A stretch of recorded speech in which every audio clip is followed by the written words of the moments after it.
The room fell silent when she stood up. Rebecca, my daughter-in-law, smoothed her tailored suit, cleared her throat, and announced she was removing me from my late husband's estate. $52 million, and not a single dollar with my name on it. I didn't cry. I couldn't. I'd already spent every tear caring for Patrick through his last painful months, feeding him, bathing him, sitting beside him while he forgot how to walk. And now, his only child's wife looked at me as though I were an inconvenience she had to delete from the story. But when the lawyer laughed, a low, strange sound, I felt something shift in the air. It wasn't joy. It was warning. He knew something I didn't.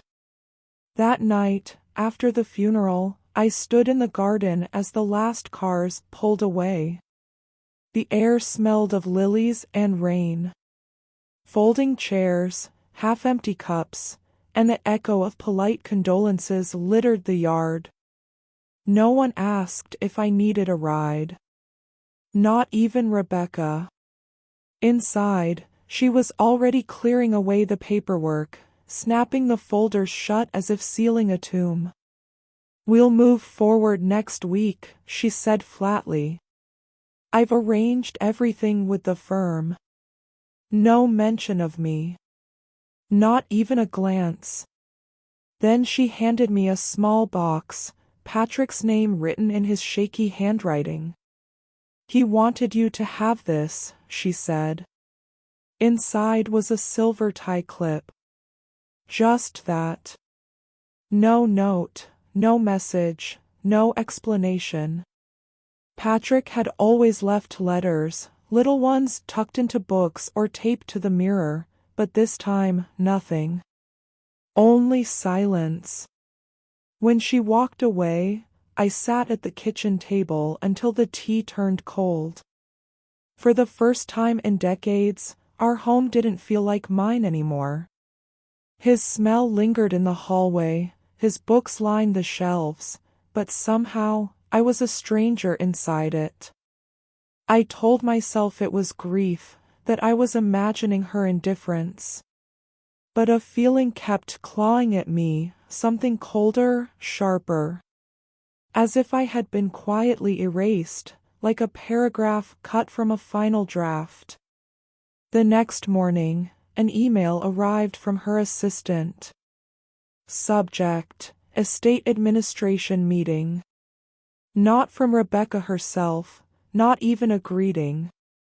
Just a time, a place, and the implication that my presence was optional. That's when I realized this wasn't just loss. It was an erasure in progress. And somewhere inside that perfect, polished woman's plan, Patrick had left something behind. Something she didn't want me to find. But what could my husband have hidden so carefully that even death couldn't bury it? The meeting felt less like business and more like an execution. I arrived 5 minutes late, traffic, hesitation, fear. The receptionist gave me a polite smile that didn't reach her eyes. The walls smelled of paper, coffee, and cold ambition. Rebecca sat at the head of the table, her hair slicked back, her tone rehearsed. As executor of my father-in-law's estate, she began, I'll outline the allocations according to the finalized will. She spoke like a CEO announcing quarterly profits, not a daughter-in-law handling a family legacy. She listed numbers, accounts, and holdings, properties in Salem, stock portfolios, even a winery. Every line of ink sounded like another nail in the coffin of our life together. And my name? Never mentioned. When someone asked about my share, Rebecca didn't even look at me. There are no remaining distributions assigned to her under the current filing, she said. Just like that. 20 years of marriage, erased in a single sentence. I didn't cry. I didn't argue. I simply sat there, listening to strangers discuss my husband's legacy as though I'd been nothing but a footnote. When the meeting ended, she packed her folder neatly, waiting for me to react. I didn't give her that satisfaction. I just left. But something in me woke up that day, a quiet defiance I hadn't felt in years. Back home, I went into Patrick's study. His chair still leaned against the window, his handwriting still visible on the desk calendar. I pulled open a drawer I hadn't touched since before the hospital stays. Inside, beneath a stack of old invoices, was a thin manila folder I didn't recognize. No label. No date.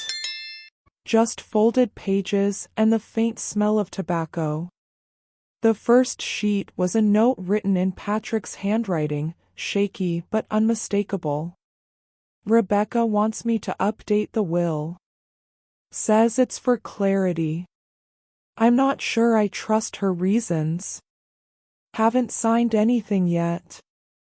Haven't told Marietta. My name. Written by him. The second paper was a photocopy of a will, one I'd never seen before. My name had been there once. All personal assets and properties to my wife, Marietta Sloan. But it had been crossed out. A red pen mark bled across the sentence, and beside it was a note, discuss with Rebecca. I stared at those words until they blurred. The third page listed appointments, meetings with her firm, most scheduled when I was at the hospital or home alone. That night, I sat in the dark, folder in my lap, realizing this wasn't grief anymore. This was theft. And my husband had known. If Patrick had sensed the danger, why didn't he warn me before he died? I didn't sleep that night. The clock hands crawled past 3, then 4. By dawn, I'd already made my decision. If Patrick had doubted her, I would finish what he couldn't. I called Daniel Cole, a longtime friend of Patrick's. We hadn't spoken in years, not since his retirement, but he answered on the second ring. When I told him why I was calling, there was a pause, a long exhale, and then a quiet. Bring me what you found. We met the next morning at a small cafe we used to visit after church. He ordered black coffee. I ordered tea I didn't drink. I slid the folder across the table. He read everything carefully, tracing his finger over Patrick's note. When he finished, he didn't look up right away. This isn't sloppy paperwork, he finally said. It's deliberate. He explained that the witnesses on the updated will weren't anyone Patrick knew. Outsiders. Paid names, probably arranged by Rebecca. And the transfer of control she'd mentioned at the meeting? It was filed just weeks before Patrick passed, when he could barely hold a pen. That detail made my stomach twist. Daniel said we needed proof, something concrete to connect Rebecca's actions to forgery or coercion. He promised to contact a probate specialist he trusted, someone who could help quietly. Days turned into slow, heavy hours. I went through my routines as if pretending nothing had changed. Grocery runs. Laundry. Empty small talk at the market. But inside, I was alert, listening for cracks in the story Rebecca had built. Then Daniel called. He had spoken with a man named Hal Givens, a tax consultant Patrick had met with during his final months. Hal confirmed that Patrick had voiced concerns about paperwork being rushed. He'd asked for a review but never followed through. A week later, Rebecca called Hal herself, canceling the appointment and claiming Patrick no longer needed his services. Hal still had the intake notes, records that proved Patrick had questioned the changes. That was the first real evidence we had. When Daniel told me, I didn't feel relief. I felt heartbreak. Patrick had tried to protect me. But he'd been too sick, too trusting, too tired to fight her.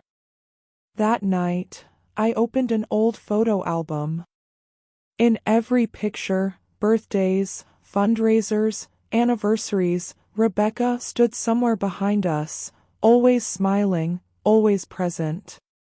I used to think she was just helpful. Now, I saw it clearly.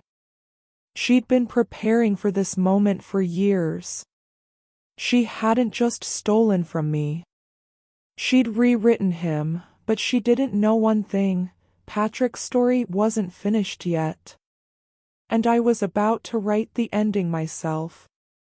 By the time the truth began to surface, I was no longer the woman who sat silent in that first meeting. Daniel's contact, Lydia Velasquez, a probate litigator, joined us soon after. Sharp, calm, precise.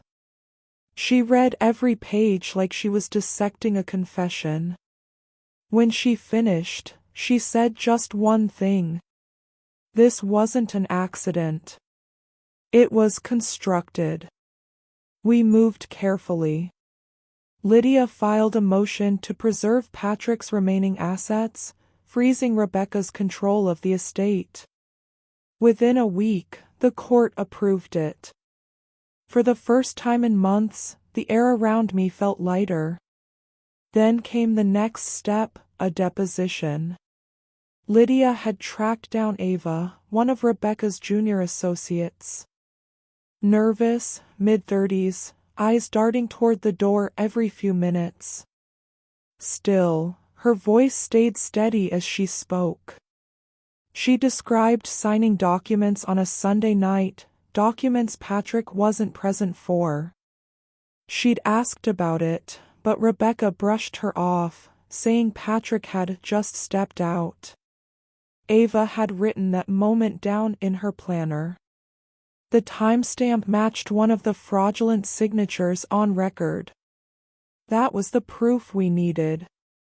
Within days, Rebecca's lawyers sent a letter, polished and cold.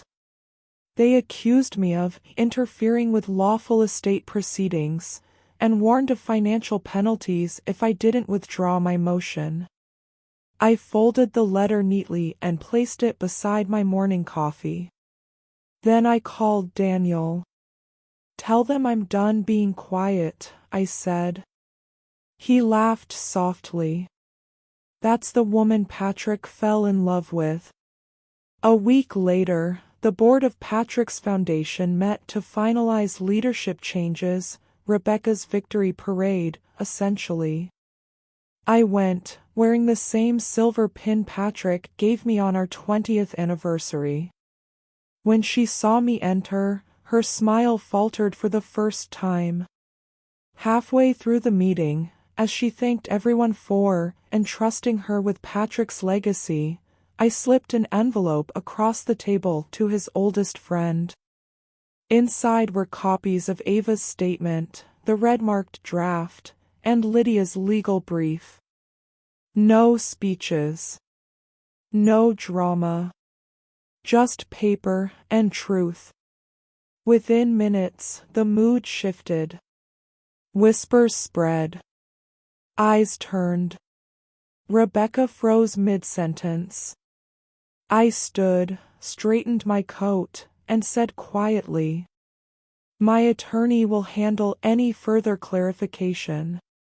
Then I walked out. By the next week, Rebecca had stepped down from the foundation. No apology. No admission. Just silence, the same kind she'd once used to erase me. But silence has two faces. Hers meant power. Mine meant peace. Now, I sit by the window in the home we built, the walls no longer haunted but humming with memory. I didn't win millions, but I won something far rarer. My name. My truth. My place. And that's how it ended, not with revenge, but with peace. I didn't need to destroy anyone. I just needed to reclaim what was mine, my name, my truth, my story. If this journey touched your heart or reminded you of your own silent battles, I'd love to hear from you. Tell me in the comments, which city are you watching from? Your words remind me that stories like this travel farther than we ever imagine. And don't forget, if you want to see more emotional stories like this, filled with truth, betrayal, and quiet strength, subscribe to the channel, hit the bell icon, and join our growing family of storytellers from around the world. Because some stories aren't just told, they're felt.